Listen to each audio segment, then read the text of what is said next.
Hi everybody, I am SS, the Showstopper. Thank you so much for passing by. Thank you so much for subscribing, and thank you very much for watching my videos. You are greatly appreciated. Now my other channel is back, SS Devil Advocate. I just uploaded a video. I spoke on the reasons being briefly, but the channel is back, and what I will now do, some of my videos I'm going to split to Devil Advocate channel, some of them I'm going to split to the Advocate channel for reasons more than one. Okay, so with that being said, let's get into the hot topic. Now, I guess from the heading you guys can see where I'm going. Now, it's a little bit of a tricky subject, and I think I'm going to also split it in two, right? And this is a question that persons have been asking, and it's a message to Black women. Okay, it's a historic video that I'm going to give. So for those who are hurrying, those who have to use the restroom or the bathroom, those who have things to do, you can go and do it and come back. All right, so sit tight and buckle up. The question that we're asking out there, many persons have been asking, is, are Black men your friend or your enemy?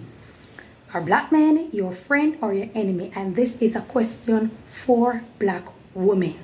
Now, we've seen so many things over the years, prior to social media, during social media, up until today, some questionable things. I've spoken about it several times, especially over on SSD Advocate channel.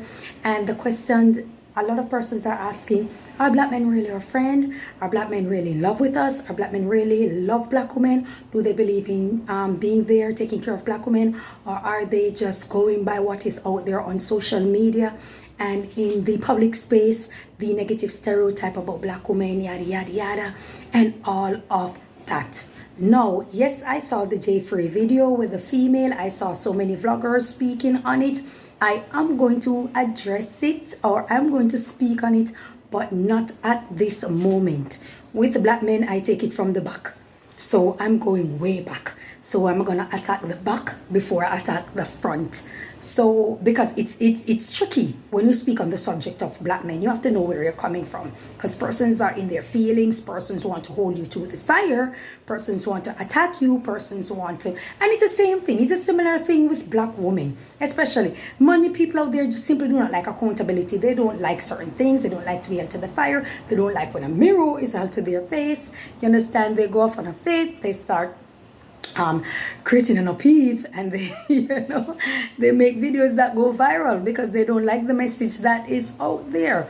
No, I am going to speak on the hot topic. Are Black men really our friend or foe? And it's also for Black women.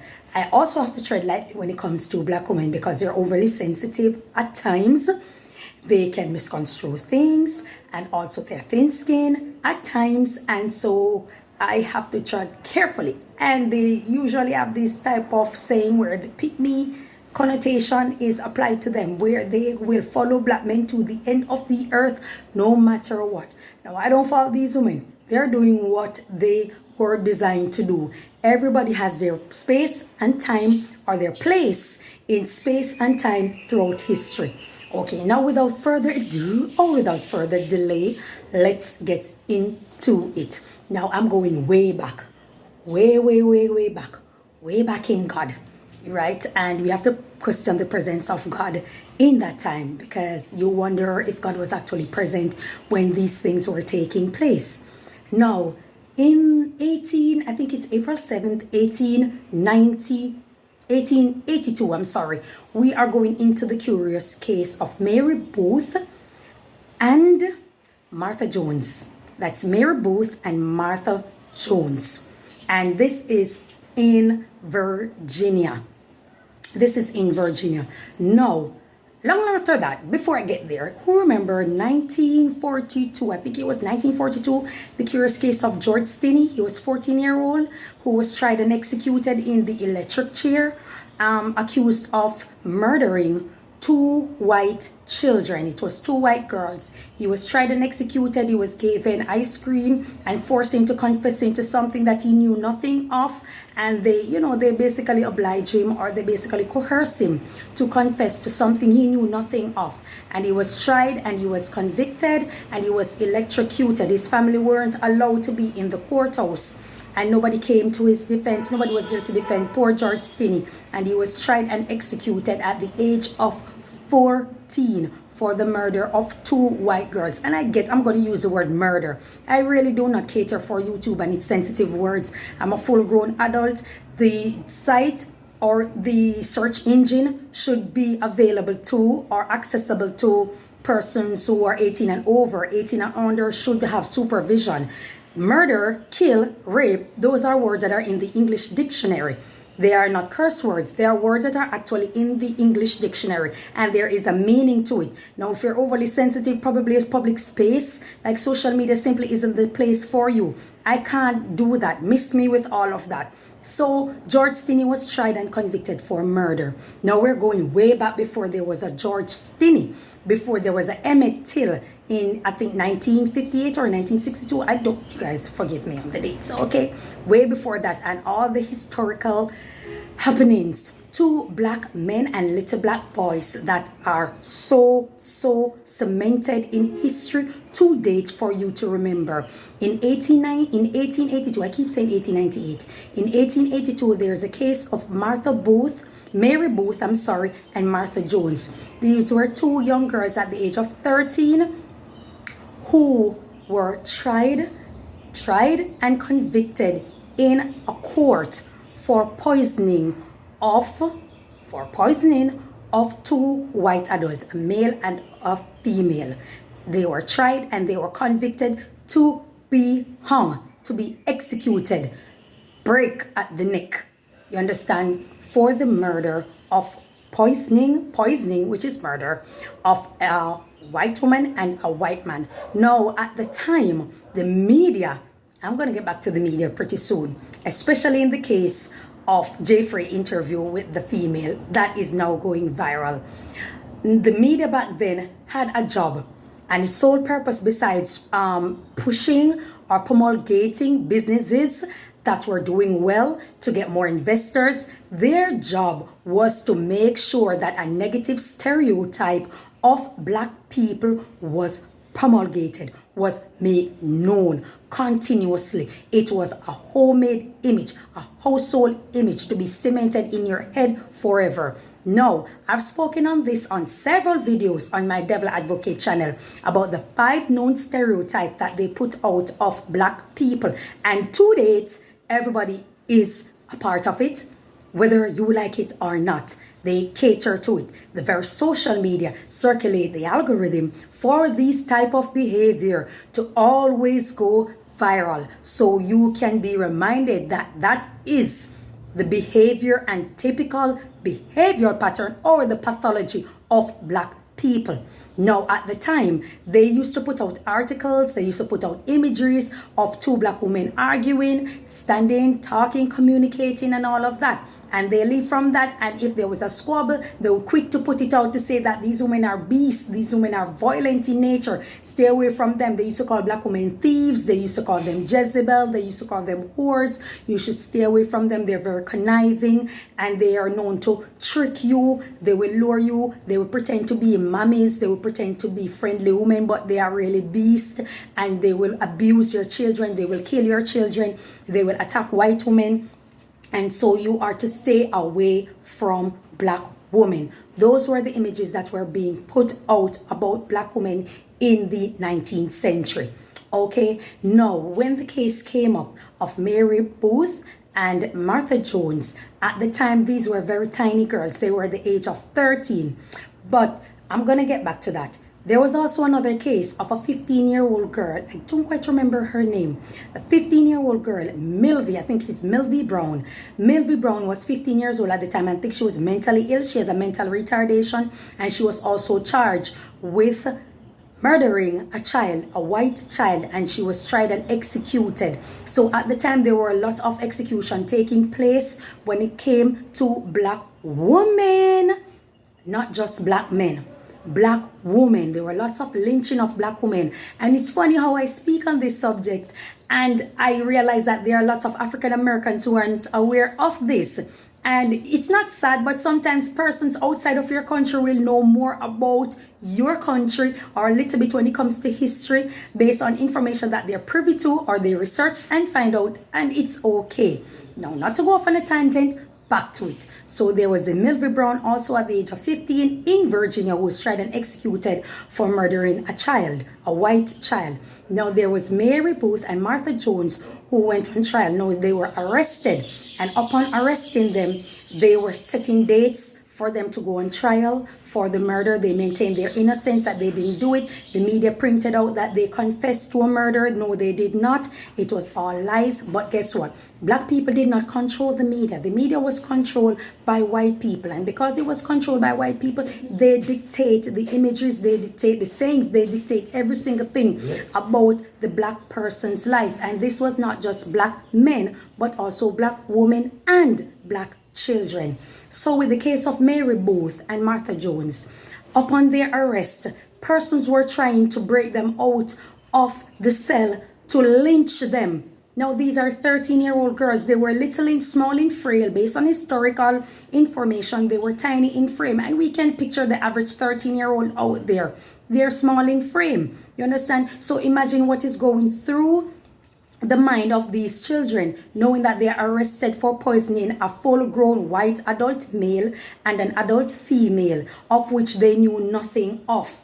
They had to live with that. They had to live with that trauma. Persons who, like I said, were trying to break them out of jail. They were trying to break them out of jail so they could lynch them before trial. It didn't happen. They weren't successful at doing so. Now the trial came and they were forcing them into a confession. They refused to. They said no, they did not commit this crime. They maintained their innocence. But at the time, their argument, there were no evidence, there were no witness to associate or appropriate these young girls to the murder, but they were hell-bent on believing that they were thieves and there were money in the house and they wanted money. So they came up with a plan to poison the man and the woman to get the money. That was the argument put to the court. They were tried and they were in fact convicted at the age of 13. They were tried and convicted for the murder, and this happened in Virginia. They were tried and convicted, and they were going to be executed. They were going to be executed. They were going to hang them, basically.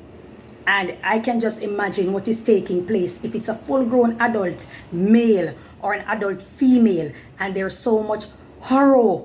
There's so much horror to that, so much trauma. Imagine what a 13-year-old frail body, two little girls had to go through then. They were tried and convicted, and upon their conviction, it was reported that the gallows that they were going to hang them at, the gallows was around 2 feet or 2 feet, away from their cell. So, being there, Mary Booth, being there and knowing that that's where she's going to be executed, it is enough terror for a child at that time. Now, they were preparing for execution. Persons were writing to the governor at the time for clemency to, just give them life imprisonment and all of that. And it just went on, and it was a horrific moment for those girls. It was a horrific moment. And, they actually didn't. They were going to execute them.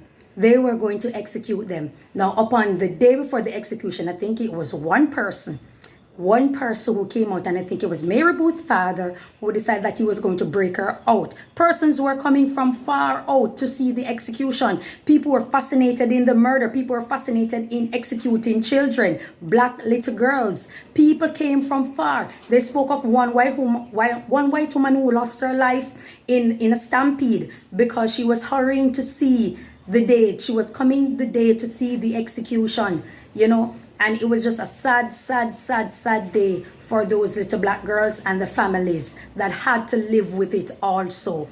And so the father tried to break his daughter out because he's saying that Mary wasn't going to He wasn't going to allow his daughter to be executed. And so he tried, but he was unsuccessful. I think what happened the day before the execution is that the governor, in fact, granted leniency or clemency. And so she wasn't executed at all. She was actually sentenced to life in prison. Of course, it's going to create an upheaval. Of course, it's going to create a pandemonium, an uproar, because persons were unsatisfied. They wanted those little girls hung. They wanted them to be dead. They wanted them to be killed. They wanted them to be executed. They wanted the neck to be broken. And so they were so unhappy because they did not get what their heart desired. And upon that, serving life imprisonment, she was sentenced to adult prison. At the time, they didn't separate children from adults. She had to be in there in the inhumane, unsanitary conditions for a 13-year-old. She had to live with that. And upon living with that situation, you know, she actually was later released from prison many years later and stuff like that. But I go down in history to say this. On the jury of 12, there were 8 persons who stood out like a sore thumb to try and execute 2 13-year-old black girls. 8 persons on the jury were black men. They were black men who willfully tried and tried and sentenced 2 13-year-old black girls to death. That is history for you.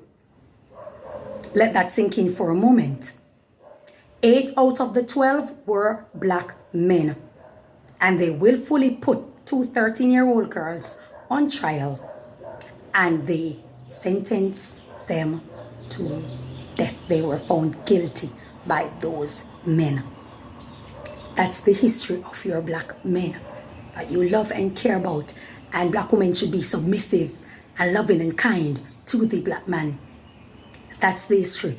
Way before there was a Emmett Till, way before there was a George Stinney, way before there was a Malcolm X, way before there was a Martin Luther King, there was Mary Booth. And that was the case of Mary Booth.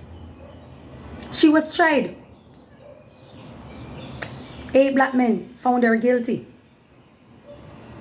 Found her guilty. And it goes to show you that sometimes you're lying with the enemy. Your enemy is actually someone close to you that you wouldn't even begin to imagine. And I say that to say this. Throughout history, we have seen repeated behavior in our black men, or in black men, because I do not own a black man. I'm not married and I did not have a son. So in the black men, we have seen repeated behavior that they were never for you. They didn't support you. Like I said, 40 years out of slavery, black men were protesting because they could not marry white women because it was illegal in many states to marry white women. And so they were protesting. Now, if they honor you and if they love you according to what man designed, according to them, by the good book, saying that you should love your wife as how Christ loved the church and you should honor her and all of that, and the woman should submit. What exactly is she submitting to? What exactly is the black woman submitting to? Because history, what I'm giving you in history, is reflecting in the black community today. So I am not giving you something that is scary, or I am not giving you something that is out of this world or frightening. I am giving you the harsh reality. Look, in the black community, women and children are being hunted. Women and children are being hunted.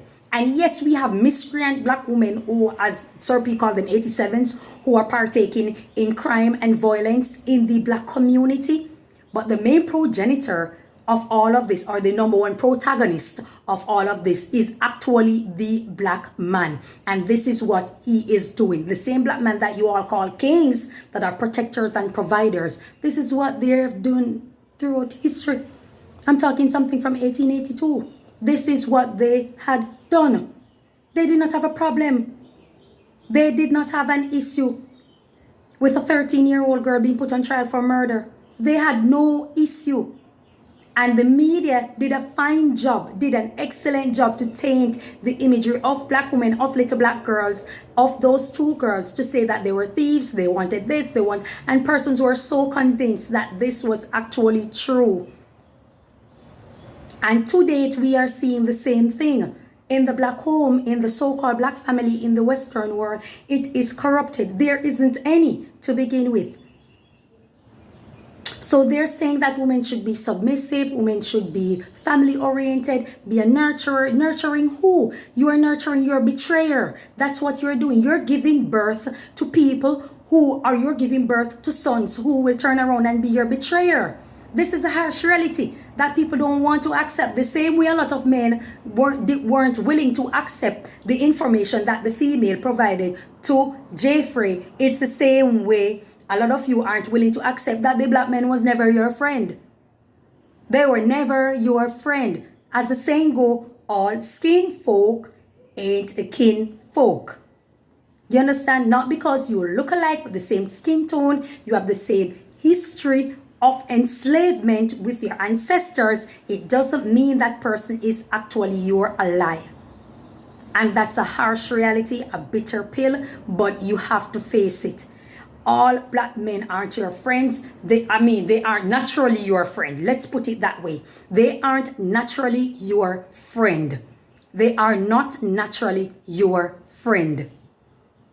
Why you think a lot of them were so glad when the fictitious 62% statistics on the DNA came out? Why you think so? Because it gives them a good reason to not take care of the children to begin with. Remember that there's a culture, there's a national pastime of black men being labeled deadbeats because they were known to be absent, known to not take care of the child, known to assume that the child is not theirs without a DNA test, without a paternity test, and so forth. And so when the 62% came out by a white man who they jump up to believe, you understand me, they were so glad. They wanted that to be known, that there's a 62% in Jamaican women that give men Jackie, give men children that aren't theirs. Paternity fraud, a great percentage. 62, it's 80. If the guy had said 90%, they would have believed it just the same. If the guy had said 100%, they would have believed just the same. Because it makes for a good story and a great excuse to be deadbeat.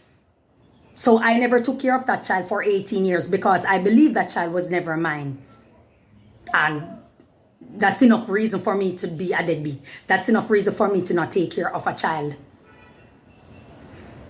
So the black man was never your friend by nature. They're not. They are not. And I see a vlogger that was comparing Western world women to Eastern world women, speaking on how they carry themselves, how they treat men. They were raised by their mothers to be nurturers. They were raised by their mother to understand men pain, to understand men long suffering, to understand all of the things that men go through and be great mothers, wives to their husband. You understand? So I'm asking the question, if all that on the Eastern world is so magnificent with all these women from the Asian continent to the African continent, why are you men not hopping on plane in record numbers to go over there and find yourself a wife? Remember, the Western women are the worst. You found diamond. It exists. Nobody is stopping you. Why are they not hopping on planes in record numbers or sending for these women to come to Jamaica or over into the Western world and marry these women, or go over there and marry these women? Make them your wife. Remember, your problem is that you can't find a virtuous woman, a woman who is respectful, a woman who honors you, a woman who is submissive. You can't find that, and you finally did. According to you, those women are way better, because they were raised according to a culture to be submissive and subservient to men. So you have found diamond, all that you are looking for. They won't ask you for $1. They will cook, clean, wash, give you sex ready like a porn star, do everything, pop out babies, have a cinched waistline just the same after giving you 10 children, and they will have the tightest vagina after that. So why are you not hopping on a plane in record numbers to marry these women? You know why you're not doing it? Because your ass would have to conform. You have to conform. And might I add, like in the Muslim world, you have to be able to take care of a woman before you can achieve yourself a wife. Because you're going to be labeled an infidel. And that's not a name that you want to have on you. You understand? For you to have wife or wives, you have to be able to take care of these women. You have to be able to be a provider. In some way, you have to bring something to the table. You understand? You can't just come with both long hands. So guess what? Hypergamy, that great word, is practiced everywhere in the world. Everywhere hypergamy is practiced. You have to be able to take care of these women. And these are all man-made designs. So I'll give you that. This did not come from nature. All culture, man-made, man-designed, social construct, social programming. All of them. So I will give you that. The idea of the man, or the ideology of the man being the protector, the provider for the woman, these are all man-made design. Man-made design. Okay, so I will give you guys that. But let me let you know, if you are thinking that those women are way better or in a better, there should be absolutely no reason, no excuse for you not to be hopping on a flight and heading over to the eastern part of the world and marry these women in record numbers. But you cannot do it because you have to conform. You have to honor them. You have to honor them. You have to honor these women. So the great black man who is out there and he's doing and he's saying and he's attacking women and he's saying that women are this, women are that, they're Jezebel, they're whore. And listen, I do agree that there, to some degree, there's some behavioral pattern in women that is just as deplorable, distasteful, degrading. Like I always say, I'm not for female empowerment because I don't know what the hell is that for me to empower. It doesn't look like something worth empowering, and I certainly would not give that information to young girls out there as a sort of empowerment. You understand? But I do support women. If a female is going through something, she needs some spiritual upliftment. If she has a business that's going on for her, I will support her business. I will support her ideas. I will support whatever it is that she's putting out there.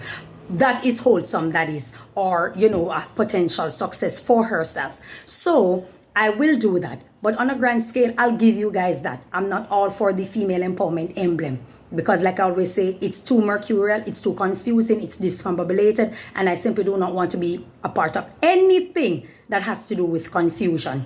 But I am saying that the behavior of the men in the black community today, it's not new. They were raping, they were murdering, they were stealing, they were doing all sorts of things from back then. I am not going to support the media though, pushing out the constant negative stereotype when there were so many upstanding men who work overtime and black women who work above and beyond overtime to change the imagery of the black community. But they were fighting tooth and nail with a big ass demon known as the media. But all I'm saying is that when we get down into the black community in and of itself, bypassing the media, the black man himself was never your friend by nature. Learning and practicing set us apart. Learning and practicing sets us apart. They were never your friend, naturally. And yes, we can blame slavery because you're groomed into certain things, you're groomed to certain behavioral pattern, you're groomed to accept certain things, you're groomed to see certain things, you're groomed to see the white woman as goddess, you're groomed to see them as trophies, you understand? And if you want to go further into it, this is what happens. That's why when they get successful, they don't want you. They don't want you. Yes, they want to cheat on a white woman. They want to be a philanderer. When it comes to a white woman, they will lie, they will cheat, they will do the same thing. But at the end of the day, they don't want you, the black woman, when they are successful. You understand? And so with that being said, miss me with all that interview with the female saying that you should hold up your burden and you should hold up all of this. You understand? She was a little bit harsh. She was a little bit harsh, you understand? She could have went milder, but I guess with, as they say, lack of decorum and edification, that's what's going to happen. That's how you're going to get it. But she was a little bit harsh. She could have said it milder, but at the end of the day, you understand, everybody's a human being and everybody has feelings. But all I'm saying is that when you give out the bitterness, the lies, the deception to black women and she has to live with that trauma, who does she call on? Who does she call on? Who does she consult? She tried to consult family members. She tried to consult this. But the problem is that you are the protagonist. The black man is the one who is inflicting the pain. When the little black girls in the community are growing up and they have a big booty, what do? You decide to lust after them. You can't wait for them to reach 12, 13, 14 years old. All of a sudden they have a big tummy. They no longer have a big bottom. They don't have a big bottom. They don't have a big tummy. They are pregnant. Who impregnated them? Who impregnate these little black girls that you guys do not allow to grow up? You don't allow them to grow up.